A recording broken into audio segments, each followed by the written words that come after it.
Thank you.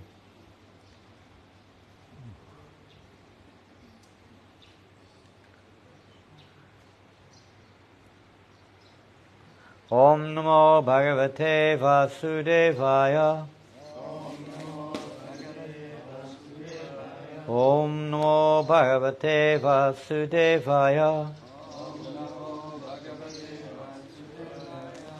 Om Namo Bhagavate Vasudevaya.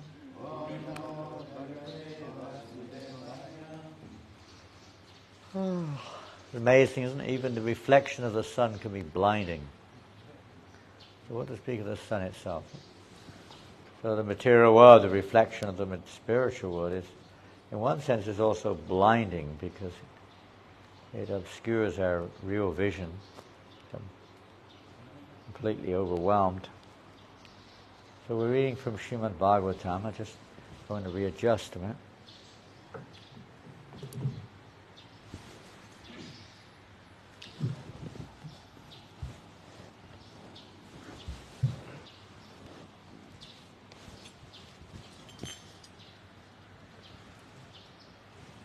The fourth canto of the Srimad Bhagavatam, chapter 21, text number, I believe, 31.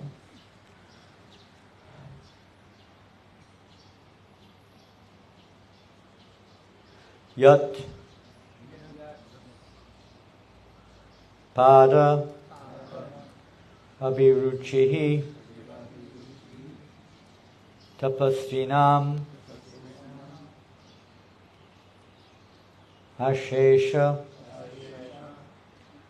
janma upachitam malam diyaha sadyaha shinoti anvaham edati sati yata pada angushta Vinivrishta Sarit Yatpada Seva Viruchista Pasvinam Ashesha Janma Pachitam Malamriya Sadyakshinotya Anvaham Midati Sati Yata padangushta vinishvrista sarit Yadpada seva viruchista pasvinam Ashesha janmo pachitam malangdiya Sadyakshinotyan vaham edati sati Yata padangushta vinirishvrita sarit Yad pada seva viruchista pasvinam Ashesha janmo pachitam alamdiya Sadyakshinotyan vaham edati sati Yata padangushta vinishvrita sarit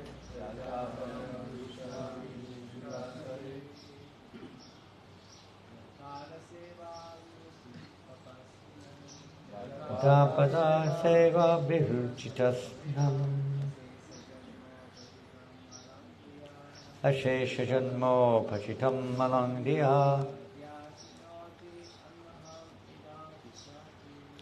Sadyakshinotyan vaham dati sati Yata padangushta vinishvrita sarit Yadpada seva viruchista pasvinam O pashitam malamdiya Sadyakshinotyan vaham edati sati Yata padangushta vinishita sarit.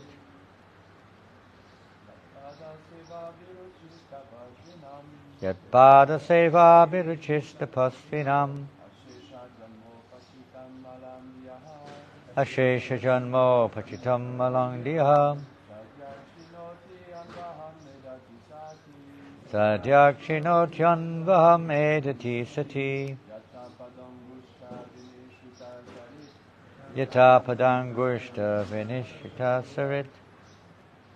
Ladies,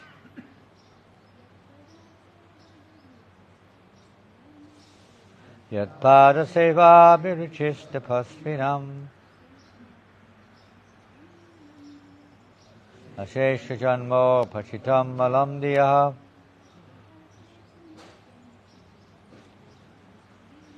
Sadyakshinotyandvaham edati sati. Yata padangushta vinishita sarit.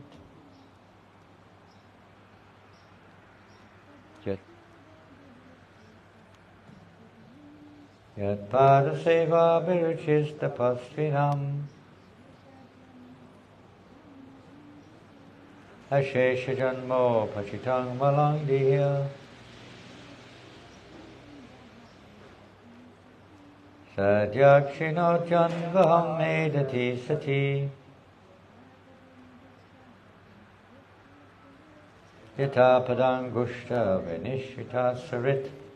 Yat pada, whose lotus feet. Seva, service.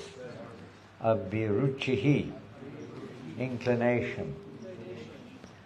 Tapasvinam, persons undergoing severe penances.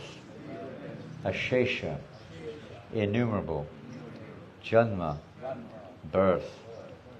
Upachitam, acquire. Malam, dirtiness.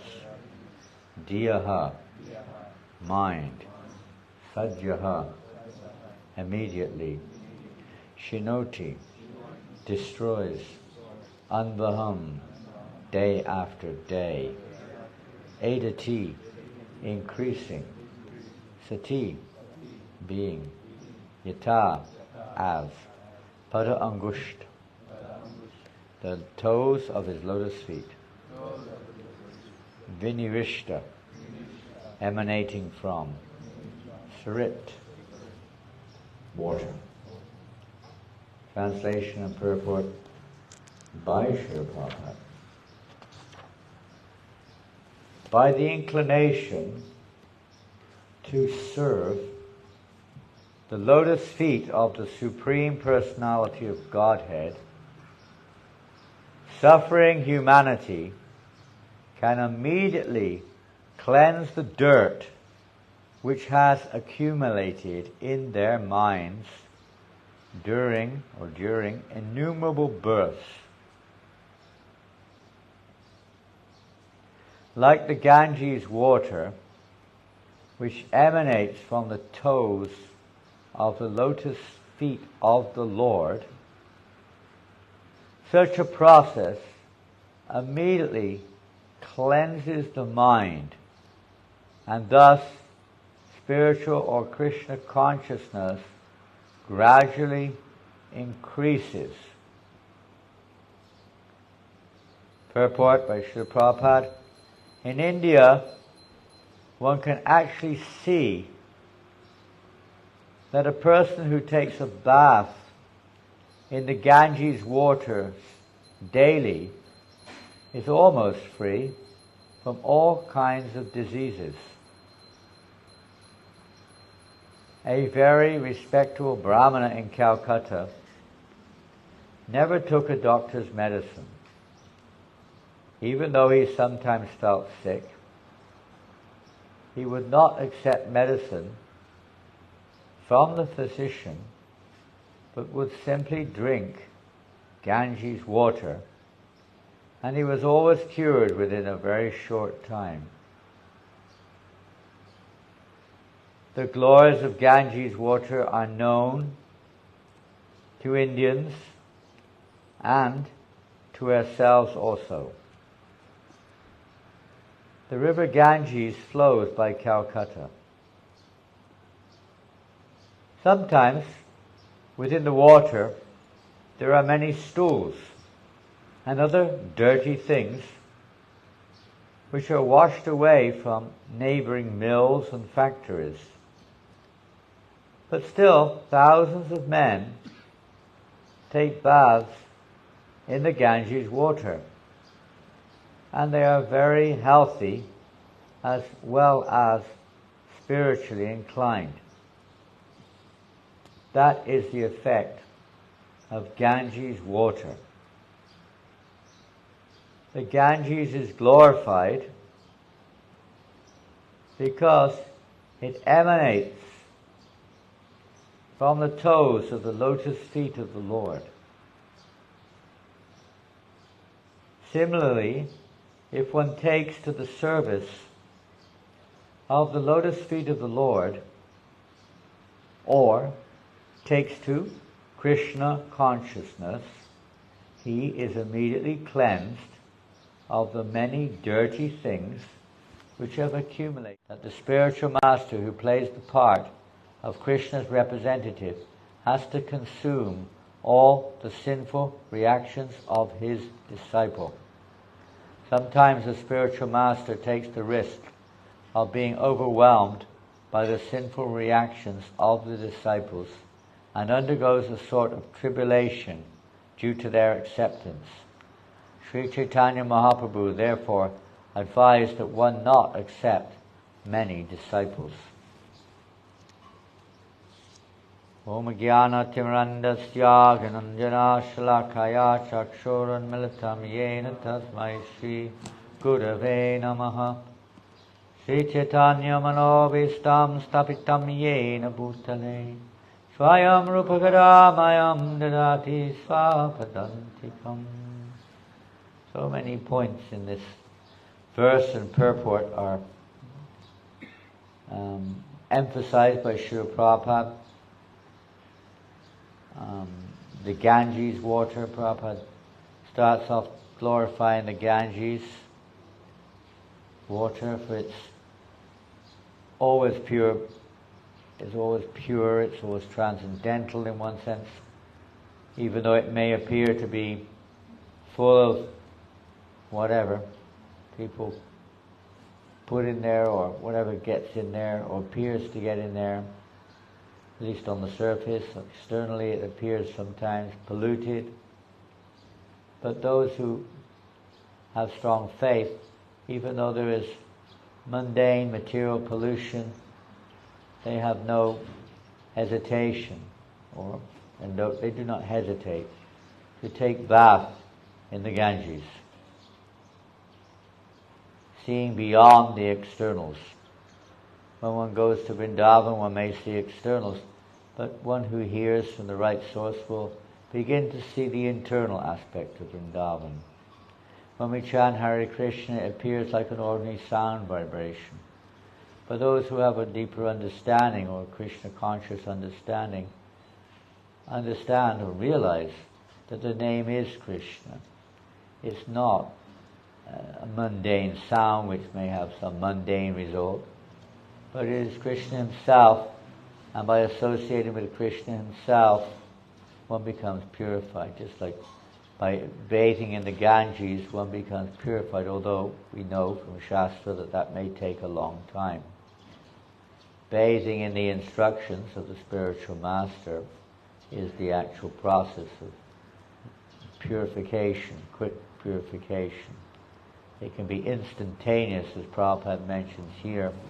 That one can immediately, and sometimes that occurs, that immediately on contact with a pure devotee, just like Bhaktivinoda Thakur. Of course, he is eternal associate, but he gives the example. Just by one time coming in contact with Chaitanya Charitamrita, immediately he awoke anuraga, or his spontaneous attraction for Krishna in a particular mood, just by hearing from the right source. So it depends. Everything depends on relationship, depends on reciprocation. Even Initiation, Prabhupada is mentioning here, is a two-way affair. It's not a one-way affair. It's not like now everything's on the onus. The disciple also has the part to play to follow. We see many times that devotees take initiation and for whatever reason, maybe they're following as best they can, do not appear to be necessarily advancing so rapidly in Krishna consciousness, at least from a measurable perspective. There's another form of advancement in Krishna consciousness. It's not always so measurable in terms of mental or physical visibility, but rather the deeper internal dependence upon Krishna.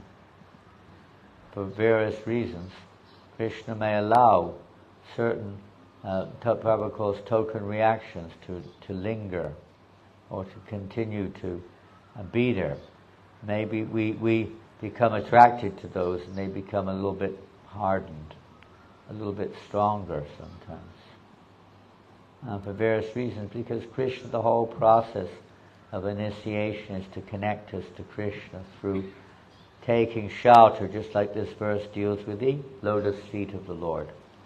The lotus feet of the Lord, which are the shelter.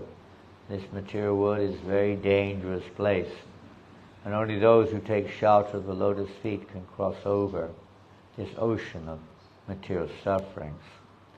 So taking shelter of the lotus feet, as Prabhupada mentions here, taking shelter of the instructions of the spiritual master is the safe place. Even if someone needs to look at this microphone at some point of time, it's something wrong, isn't there? With a wire or some connection is not right. I don't know if there's any alternative. You have to, from time to time, adjust it. But by taking shelter of the lotus feet of the Lord, meaning taking shelter of, as Prabhupada mentions here, is external manifestation, one who is like the mercy, an incarnation of the Lord is manifesting through the pure devotees. Prabhupada said one time, my mercy is there, you just have to take it. When Vishnu Jan Swami asked Prabhupada, why is it, Prabhupada, that I am getting, mercy, so much mercy, and others may or may not be, but why is that? Prabhupada said, my mercy is for everyone, some take and some don't. And it's of course, it's like Krishna says, as they surrender unto me, I reward them accordingly. So, to the degree that we take that mercy to heart, to the degree that we take the mercy of the Lord to heart, yasya pasada, bhagavat pasado, yasya pasada nagati katopi. But by the mercy of Krishna, one gets the spiritual master. That's Krishna's mercy. And by the mercy of the spiritual master, one gets Krishna. Now, from the disciple's point of view, obviously it's a degree of sincerity,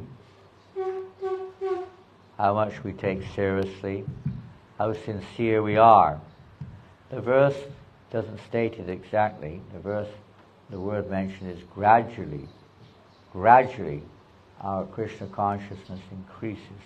In the word for word it says day by day, every day, nasta praeshu bhadreshu cham bhagavata sevaya bhagavati utamashloki bhakti bhavati naishtaki. That by regularly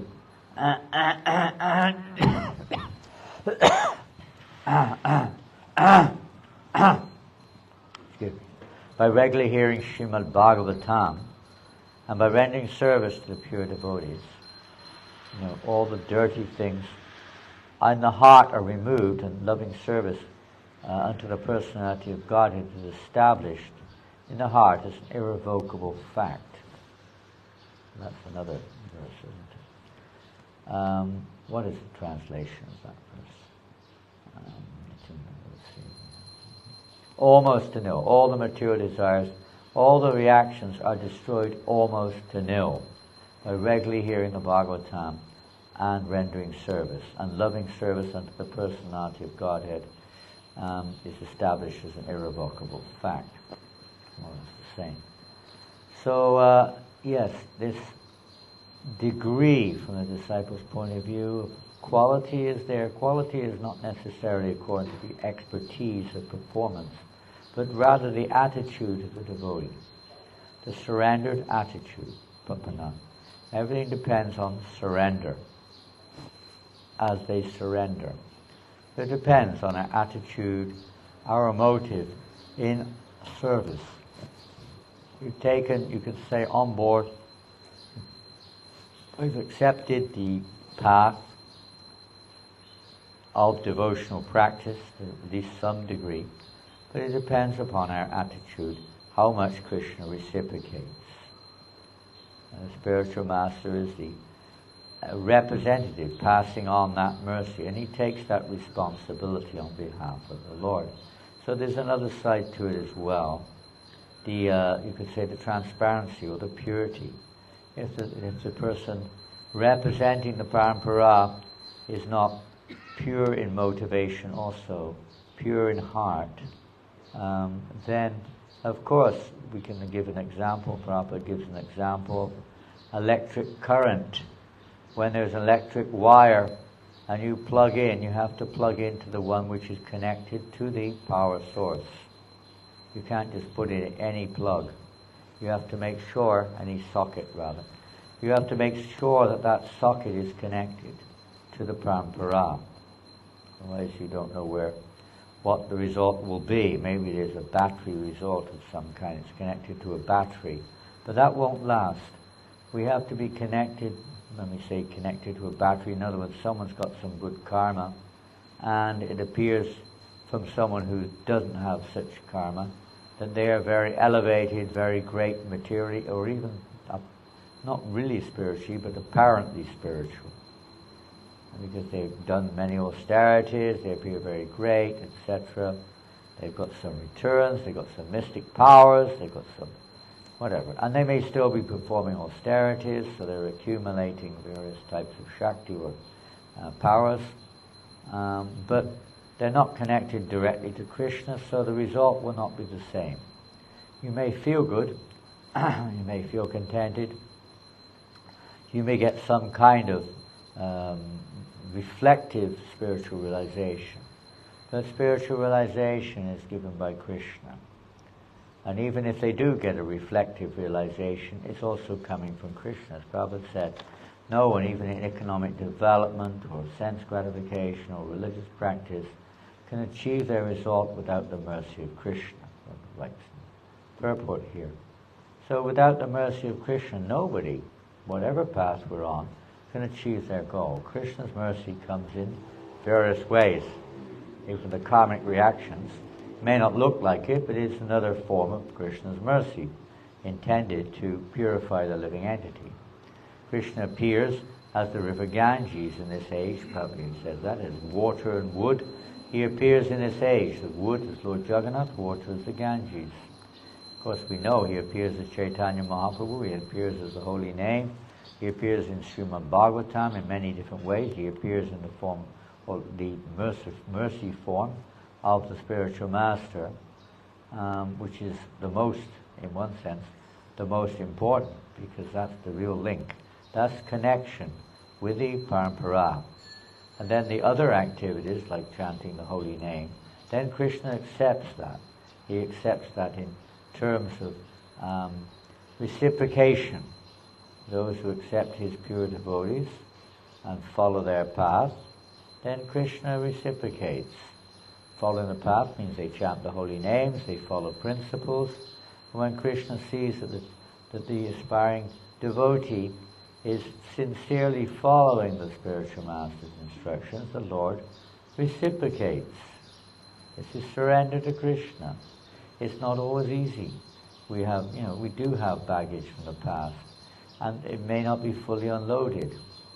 And there may be token reactions. We may be still associating in our daily life with materialistic subject matters or materialistic persons, and that then again You can say, Prabhupada, someone says, starts up the fan again. To pull the plug out, the fan slows down slowly. It doesn't stop immediately. There's still some fan going on. But if we put the plug in again, the fan starts up again, and then, of course, one again becomes clouded over. One again doesn't receive that full mercy coming down through Krishna. And then if the spiritual master is not connected, or is only partially connected, then we will not get quite the same result. We will get perhaps some result, but not enough to burn out all the roots of material desire. Aside from that, if the disciple or devotee is very sincere and he takes shelter of the pure path, still Krishna is seeing, and one will make advancement. As you may know, in Krishna consciousness, Siksha, or receiving instructions from a self-realized spiritual master, Nivrittatarshi Upagiyamanand Vavoshiti Chotra Manobi Raman. By receiving that from those who are Nivritta Trishna, that means those who are completely free from all material affection, all material attachments. The result of that is that the Bhava Oshadi, that the ocean of birth and death is diminished to the size of a water in a calf's hoof print. It becomes absolutely insignificant in their association. Nivrittatarshya Upagiyamanad, hearing from those great personalities, Vavoshiji Chotra Manobi Raman. The ocean of birth and death is more or less wound up, or suffering in this world comes to an end. And the heart becomes cleansed, purified. Vavoshiji Chotra Manobi Raman. The mind becomes purified. And what is that? Is it a magic touch that one simply takes initiation from a pure devotee representative? You put the plug in the wall. Is that the end of it? No, there has to be some activity. There has to be some connectivity there in terms of some kind of service. Service has to be there. Kutama shloka gunana vadat. And this means especially by hearing the messages of the personality of Godhead from that source. So we are in ISKCON. I can not speak on behalf of others, but I can speak for myself. Certainly not a pure representative of the Parampara disciplic succession. Playing the role and endeavoring to become more sincere and trying to connect to Srila Prabhupada and remind others to connect to Srila Prabhupada and the Parampara disciplic succession. We have Srila Prabhupada's books, we have his lectures, we have his instructions. All that is there. And if we take shelter of Srila Prabhupada's instructions, one advances nicely by taking that siksha sincerely to heart. Sincerely. Amongst that siksha is that one has to take initiation.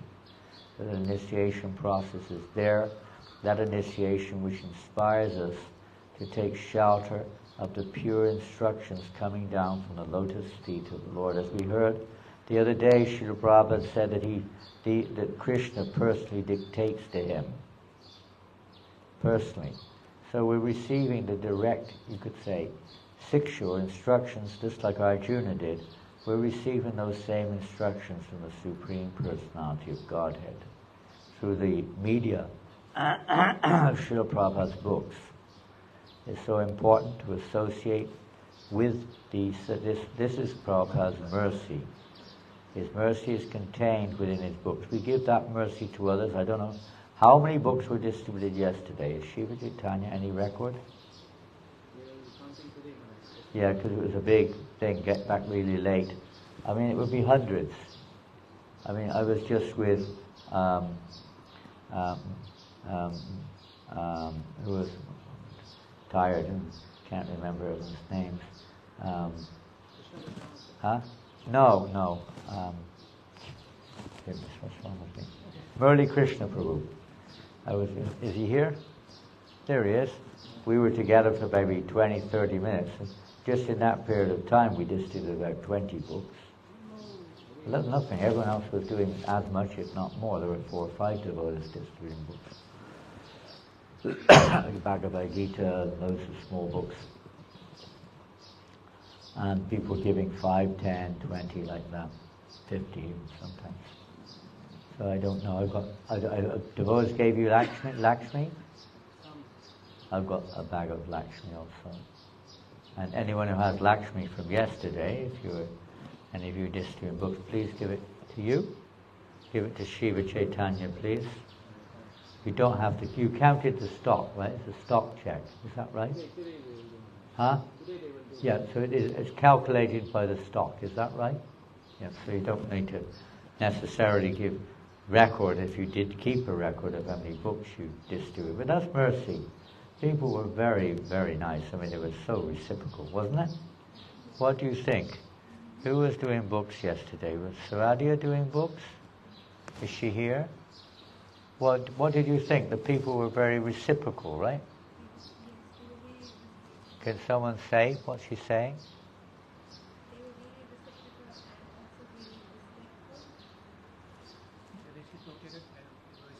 They were very reciprocal and very respectful. And it's a fact. The people, especially the Indian people, the Chinese also, even the Malays, they may not take, you may not go, you're not meant to preach there at all. But they're waving, they're happily taking prasadam, isn't it?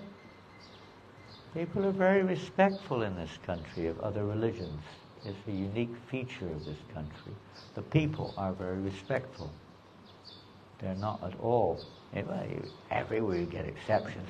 But generally speaking, it's the fact, is it not? What do you think? They're very respectful. They may not follow, they may not understand, they may not want to understand, but they're respectful. And they're reciprocal, depending on their faith, but they're reciprocal accordingly. And most people, Indian people that is, most of them took a book, right? If you approached them. You also? Srinivas, you were just doing books? Who else was doing books yesterday? Anyone else? Saradia, Srinivas, Murli Krishna. They're one family. If you heard Saradia, or their whole offering really, but from her the other day, how much they're getting a taste for book distribution.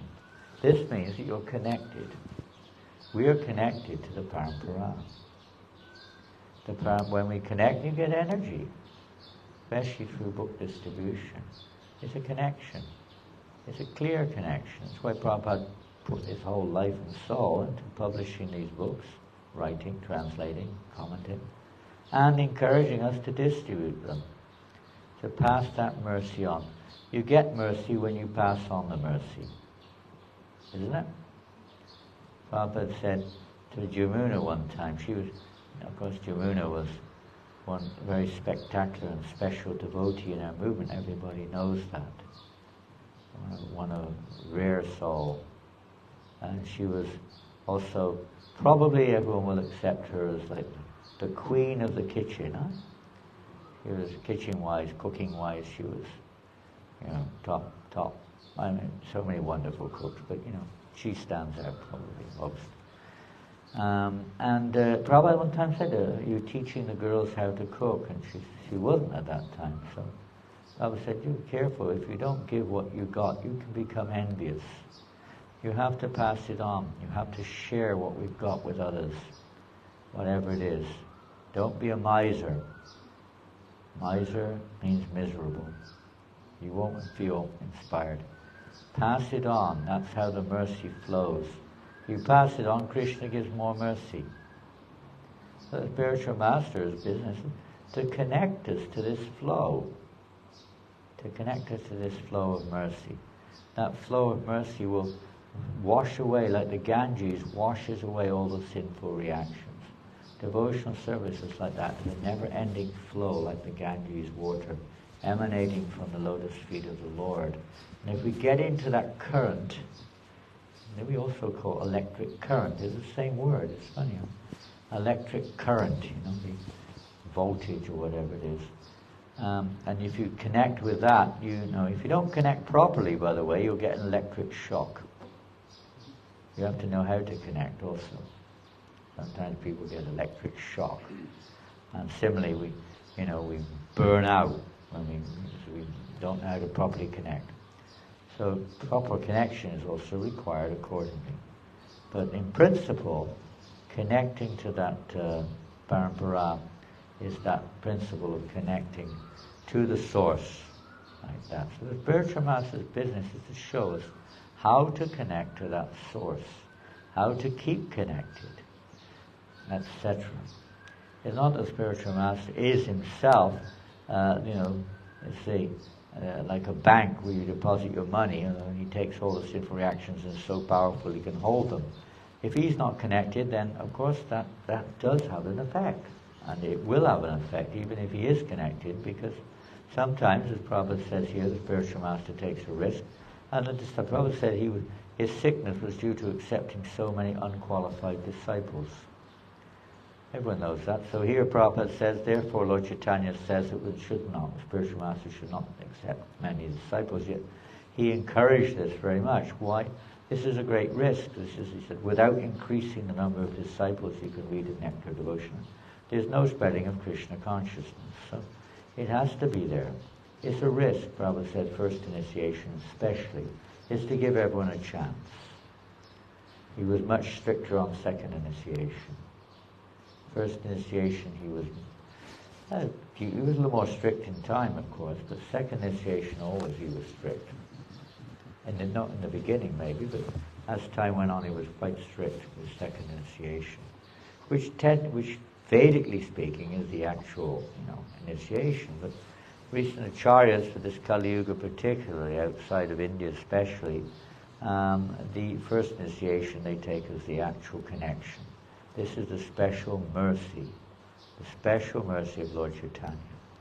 And that is more than just, it's actually, that's why it's called Namadiksha, the chanting of the holy name, initiation into the chanting. Because it's the chanting of the holy name, the cultivation, you've already mentioned, passing on the mercy, Nam Seva, Jiva, to show Jiva Doya, mercy to others. These three things, so emphasize them. Jiva Doya, passing on the mercy, and Nam Seva, cultivating, the spiritual master teaches the disciple how to cultivate the pure chanting of the holy name, how to associate with Krishna purely, without a break. We have to do our work. It's not like we go to sleep and the spiritual master does everything. We have to make our endeavor to cultivate pure chanting. He may give us the instruction, he may give us the inspiration. Should do. And reminding us always, as the spiritual master is not making any effort, nothing of course is completely impossible, but it's more difficult for the disciple to become inspired or to become serious about it. Again, because Srila Prabhupada and so many other devotees around us are giving us siksha, we get strength from that. No matter what the diksha situation is, one gets strength from siksha. So that cultivation of pure chanting, Nam Seva, and Vaishnava Seva. Spiritual Master teaches us how to associate with devotees. It's very, very important. We sometimes associate like we do with ordinary people. We heard a little bit about that on and off over the last few days. But to associate with devotees favorably is a very essential factor of pleasing Krishna or making progress in spiritual life. That's a big topic, a subject matter which is throughout the Shastras is, let's say, illustrated in various relationships, various dealings. But to be respectful to devotees, to be considerate, to be in the mood of service, to Vaishnava Seva, etc., is a major subject matter. So that's another. These three areas are the primary three. Sanatana Goswami emphasizes that the cardinal instructions of Lord Chaitanya, the primary ones. Everything else is based around it, around those three. Vaishnav Seva, Nam Seva, and Jiva Doya. All should be there. So we should try to pass on the message. We should try to serve the Vaishnavas, the devotees of the Lord. We should try to cultivate the process as given to us by Guru Sadhu Shastra. In this way, we will be in the current of the Ganges, you could say, the Ganges water of devotion, that flow which goes down to the great ocean, which takes us back into the spiritual realm. We just have to keep connected, stay in the current, even though sometimes it may be a little bit wavy, a little bit rocky, a little bit we may question it. But if we do stay in the current, we see some stools float around about us, right? You're taking your bath in the Ganges, and there's some stools floating by. How do you feel? You know, you just are going to take a drop of Ganges water, and suddenly a stool comes flying towards you. Or some oil, or some dirty thing comes down. Plastic bag in your mouth or something. Something gets caught, some wire gets caught on your leg or something like that. All dirty slime. All sorts of things may appear to our eyes. I remember one of the most, I don't know what you could say, don't know what ecstasy is, but in terms of experience, I think the most deep experience I've had of bathing in Jamuna Devi was probably about 15 years ago. And at that time, hardly a single person, and some of the really serious local devotees, but amongst the ISKCON devotees, hardly anyone was taking bath in the Jamuna. It was considered 99% sewer water. That's what they say, anyway. Hardly any Jamuna water was being allowed in. It was all being siphoned off, and other stuff was coming in. So it was said to be very contaminated. So it was a rare thing. But we were just visiting, so can an engineer stop the river Yamuna? Can a government actually stop? Are they so powerful they can control the river Yamuna? They are not. Externally it may look like that, but internally they can't do anything.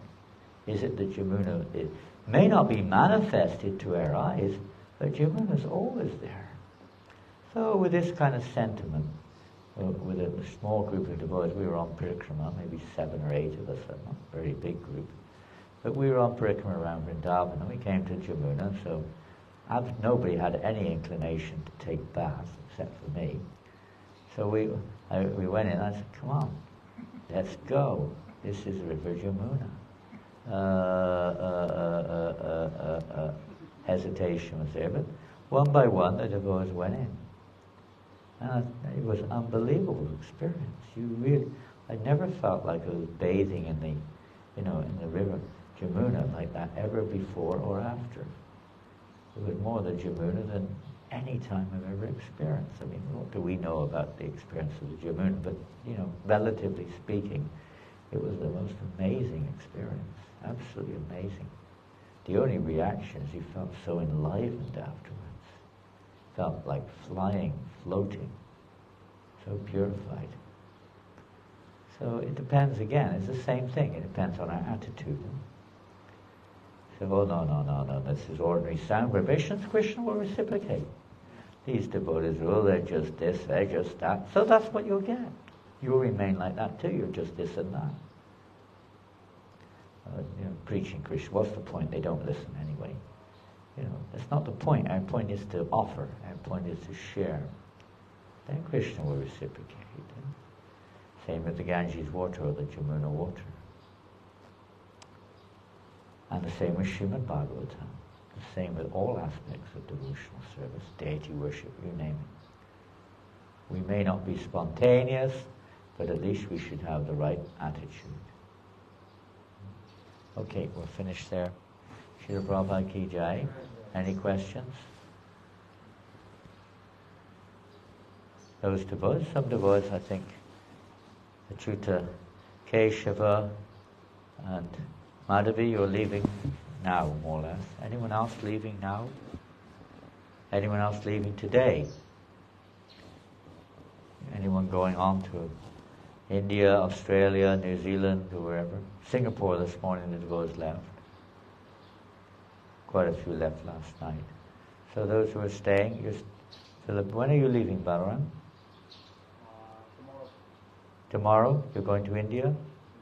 You're going to KL tomorrow? Yeah. And then flying on to India. So, safe journey for those who are heading out today. Thank you for your association. We're here till Thursday morning. And then we're heading out to Johor, Singapore, and then Kuala Lumpur. And then 18th or 19th, I'm not sure, but we're planning to go to India, so you might see. You will not be there then. Maybe you will be in Ayodhya. They're going to Ayodhya. Did you see Ayodhya on the television last night? Yes. When the Rath car stopped somewhere, and there was a big screen, with Lord Ramchandra there on the screen. Nice. Very nice. I didn't know who it was at first. I was trying to, and someone said that this is Ayodhya. So, because I've never been there and I've never really seen, what the deity looks like. So, very nice. So have a nice trip to Ayodhya and take Ram Raj back to Australia. Okay. Any questions? Naratan? Huh? Rath Yatra? Yeah, I saw you speaking to two other Muslim persons. Huh? I saw you speaking to two other Muslim persons yesterday. How were they reacting to the... Oh, two men? Yes. Yeah. Oh, they were super friendly. I mean, I didn't even have a book to offer them. They took prashadam. But they were super friendly. How did they react? Well, we didn't have much reciprocation. We just shook hands and thanked each other, and they were very happy. Very happy. I asked them if they spoke French. They didn't speak French. They laughed. Sometimes you have to, don't get too serious. There's people in general, when you, especially in a situation like that where we're moving. No, they were really, anyone who's here, because they were taking pictures and smiling. So, no question of preaching, just making friends. Just make a friend. Preaching, most book distributors know that's like, in a sense, the first thing you do, you have to make a friend with a person. Some people, we see them preaching on the streets. I don't know, not in this country, but in France and Western countries, they stand there just telling everyone they're demons, basically. Right? You're going to hell! On and on they rant and rave. And absolutely nobody stops. Absolutely, well, only a few similarly, incest people. But they just whatever, not interested. Many people just think this guy's a nut, he's crazy. Crazy guy.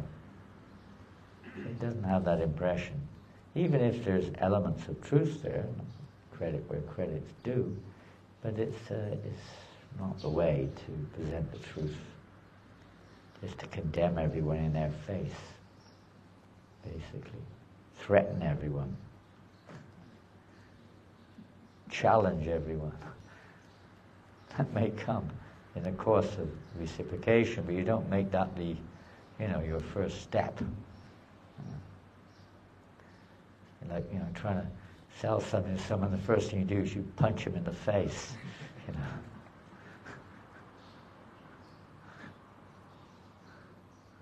And boom, here, take this book. Out of fear, they might, if you don't, punch you even harder, but that's not the way to do it. It's not Lord Chaitanya's method anyway. Anything else? Yes.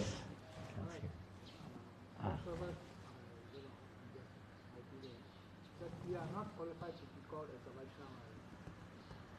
That's the qualification of a Vaishnava.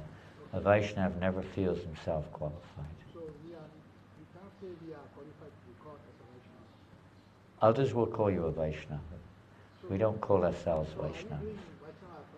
And they are not qualified to be a Vaishnava. Well, that depends on what basis that's based on, what that's based on. If we're knowingly committing offences, yes. If we're trying sincerely to follow, there may be offensive tendency, but it's not offensive, because we're trying to take shelter of the Lord and pure devotees of the Lord. We're trying to follow them. So that's not offensive, that we're trying. But if you're making no effort, and you still consider, I'm a Brahmin, I'm a Vaishnava, you should respect me, that is offensive. If we're proud and so on and so forth, there's different degrees. Everyone's offensive to different. There's no question that no Vaishnava, even the topmost Vaishnava, considers themselves an offender. Whatever it is, but they consider like that. So we know that we're offenders. We've offended Vaishnavas, we're offending the holy name. We're not giving Krishna consciousness to others, and so on, to whatever degree. So there's bound to be an element there of offensive, but we should be at least trying. Sincerity means we keep trying to become pleasing to Krishna. Offenses or aparad means that which is not pleasing to Krishna. So to some degree, maybe to a larger or lesser extent, we are all offensive. So we don't consider ourselves Vaishnavas. We're trying to serve the Vaishnavas.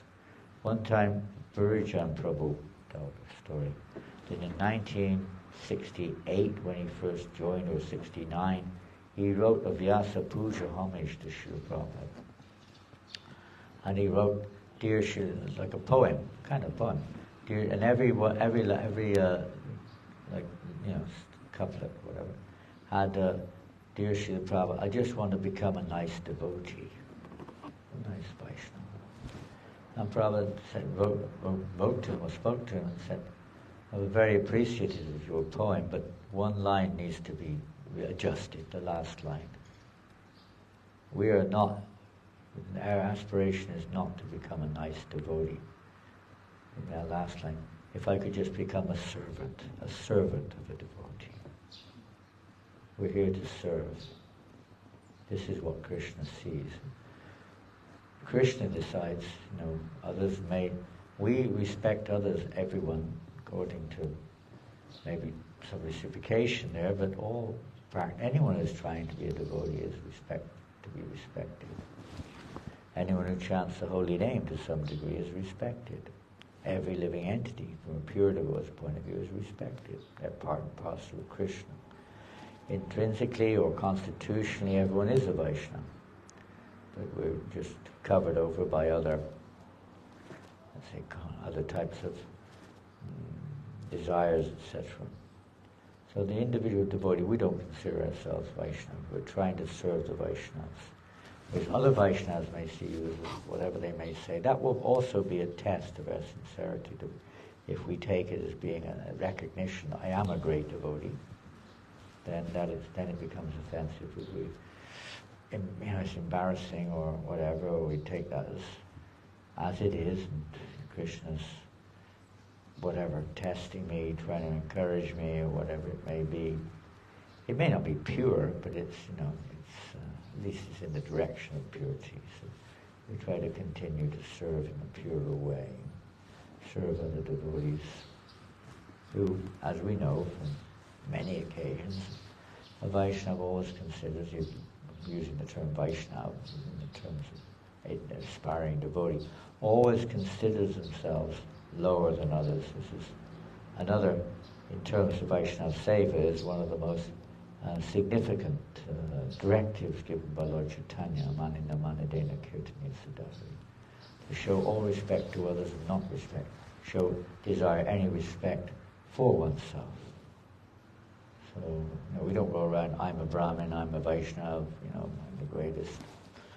But Vaishnava means one who sees themselves as in a very humble mood. They don't see themselves qualified and they want to serve the Vaishnavas. They see themselves in a very fallen condition. Prabhupada says, yes, to be a fool in front of the spiritual master, or to feel oneself a fool, but don't be a fool. We have to try to become, what would please Krishna, what would please our spiritual master.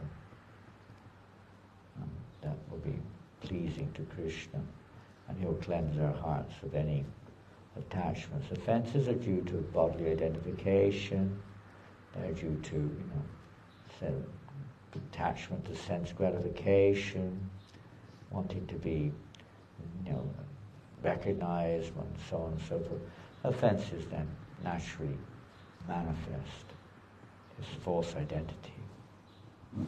So remembering our insignificant position as a tiny spark.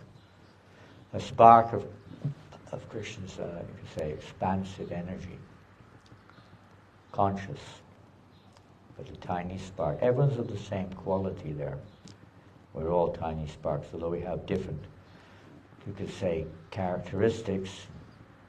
But in terms of quality, we're all the same, basic. No one's greater than anyone else in one sense.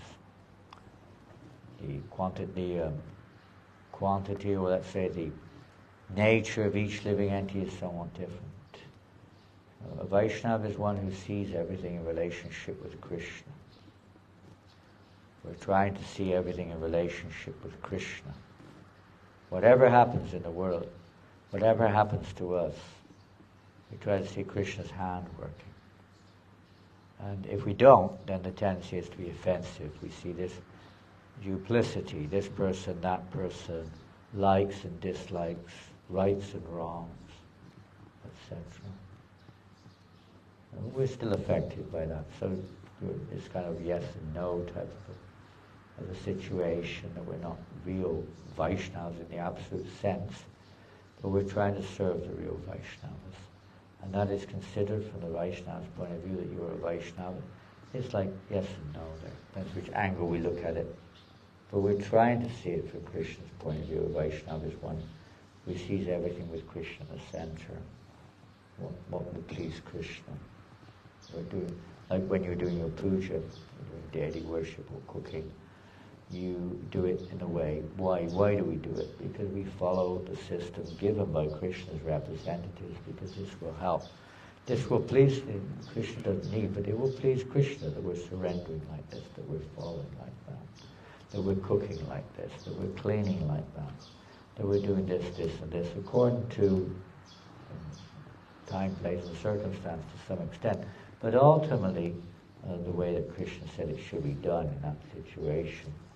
And we hear through the parampara, through the disciplic succession. This way we're connected to the Vaishnava line. Whatever sampradaya is here, we're connected to the Vaishnava line. And one is connected to Krishna, and one can progress if one stays connected, and if one continues to follow the instruction and applying it to ourselves, all of them, Vaishnava Seva, everything, begging for mercy, recognizing that we're not capable on our own of anything practically. We have to take internal. Sometimes we get proud thinking, I'm a good chanter, I'm a good cleaner, I'm a good cook, I'm a good pujari, and we think that's our qualification. It's not. Good fortune that we have that opportunity, but that's not the price of Krishna consciousness. That's another thing.